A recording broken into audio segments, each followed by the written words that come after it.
and resourceful. Thank you, Rachel. Thank you very much. Well, in June, our first guest received a phone call from Jamie Fialkon. Jamie Fialkon is a 54-year-old stay-at-home dad and part-time Lyft driver who lives in Arizona. And he called Arizona's Secretary of State, Katie Hobbs, and he said this. They're going to hang you for treason, You're going down. What are you going to do when the election comes back and the audit shows you Trump won by 1 million votes? What are you going to do then, Katie? What are you going to do then? 2 weeks later, Secretary Hobbs got a call from Jeff Yeager, a 56-year-old self-employed electrician in Los Angeles, California. When Katie the is executed for treason, what are you traitors going to be doing for work? You useless, lying, corrupt, un-American, evil pieces of your day is coming. He was addressing that to Katie Hobbs' staff, the Secretary of State's office. Calling across state lines like that to threaten people's lives is a federal crime. But the two men who placed these calls have not been contacted by any local, state, or federal law enforcement. They were contacted by a reporting team at Reuters who have issued a chilling report on what is happening to election officials like Katie Hobbs and others and other government officials who are receiving threats like this all the time. Reuters reports that they have, quote, documented nearly 800 intimidating messages to election officials in 12 states, including more than 100 that could warrant prosecution, according to legal experts. The two men who placed the calls that you just heard were interviewed by Reuters and were not apologetic. Jamie Fialkon said, I'm not denying anything because I'm a patriot. Jeff Yeager said, if she thinks that I'm a threat to her, I'm not. But the public is going to hang this woman. While he was at it, Yeager told the reporters that their employer, Reuters, is, quote, one of the most evil organizations on the planet. Those two phone calls are the tip of a very large iceberg. Yesterday, the Department of Homeland Security updated its terrorism bulletin, saying violent extremists have called for violence against elected officials, political representatives, government facilities, law enforcement, religious communities, or commercial facilities, and perceived ideological opponents. The two men whose phone calls you just heard are the kind of extremists the Homeland Security Terrorism Bulletin is describing. They are lost in their homicidal fantasies that they might or might not at some point try to turn into realities.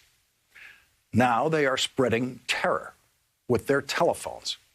The mix of stupidity and rage that drives these people is shared by and promoted by Donald Trump. They are Trump terrorists.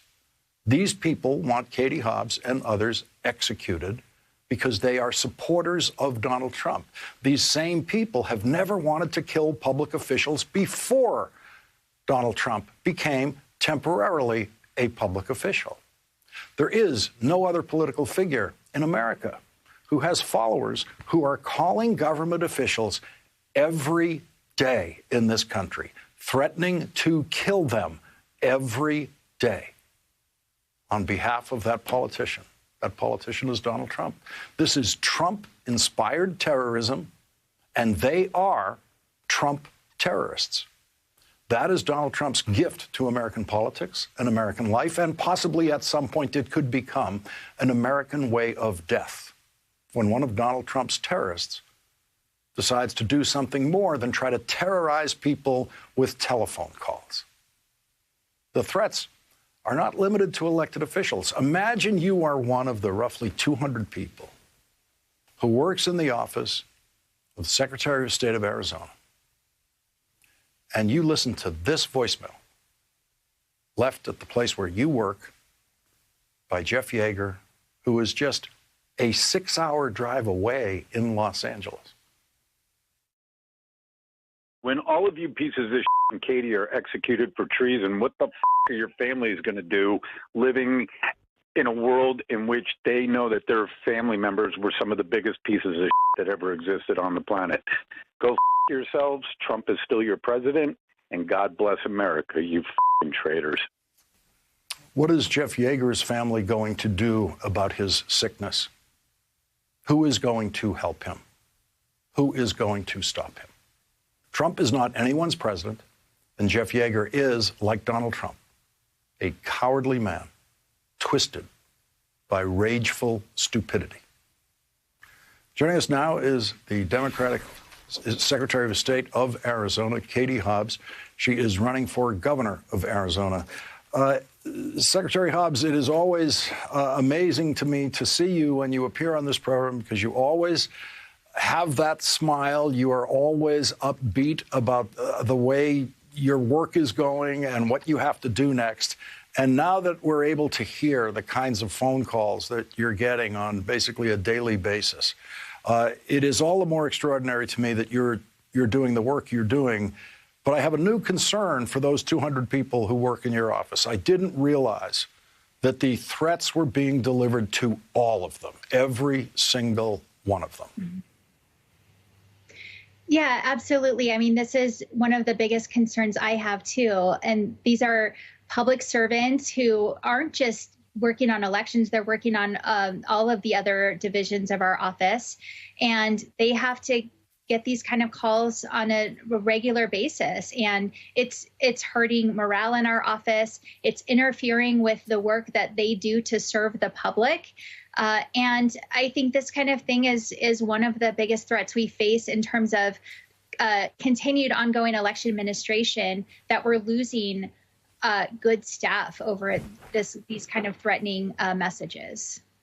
The other disturbing part of the Reuters report is that there are legal authorities and their law professors saying, look, these things are prosecutable crimes. They are federal crimes, even when they're not necessarily interstate phone calls. And nothing is happening. Well, I certainly am not going to question the work of law enforcement. We've done what we need to do in reporting these things. Other folks across the country have as well. But here's the thing about me. I'm going to keep doing the job I was elected to do. I'm not backing down. We executed a stellar election in 2020 in the face of unprecedented challenges. We saw historic participation. We should be celebrating that. We're focused on the work ahead of us and getting ready for 2022. I'm running for governor because we have to stand up to this kind of ongoing threats to our democracy. And if folks want to join me in that fight, they can go to katiehobbs.org. But I'm not going to back down. The purpose of terrorism is to create terror. It isn't necessarily to kill. It is to create fear and terror in the people who you want to terrorize. How afraid of going to work are the 200 people who work for the Secretary of State of Arizona? Well, fortunately, our office has been able to continue to allow a lot of people to continue to work remotely. So that's a good thing. But certainly folks in the executive tower, not just my office, are on higher alert than we have been. There's tightened security. I'm thankful for those folks doing their job there. But we certainly have had to put more protocols in place to ensure everyone's safety in the workplace. You're hearing homicidal rage in these phone calls. You're hearing grave mental illness. You're hearing extreme danger. These kinds of people who making these kinds of calls could jump in their cars at any time. This is the state where he saw a member of Congress, an attempted assassination, shooting of Gabby Giffords and killing of people around her. This is a very viable threat of force, threat of violence that you're facing every day. Yeah, we're going to keep doing our jobs. And I, honestly feel sad for these people that this is what their life is, that they're spending their time making phone calls to elected officials' office, saying these vulgar things. They should really find something better to do with their time. Well, I'll feel sad for them when they start to try to get help, and we'll all want to do everything we can to help them. But right now, they are terrorists, and they are trying to create terror. Arizona Secretary of State Katie Hobbs, thank you very much for joining us tonight, and stay safe. Thank you. Thank you. And joining